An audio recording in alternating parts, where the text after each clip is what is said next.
A un monasterio se viene sobre todo a rezar con los monjes, porque sitios tranquilos los hay en una casa rural, en un espacio, pero aquí lo fundamental, lo que digamos que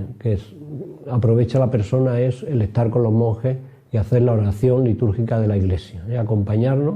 con canto, con salmodia al modo gregoriano, hay también salmodia gregoriana, y eso pues ayuda mucho. Es un sitio ideal por el silencio,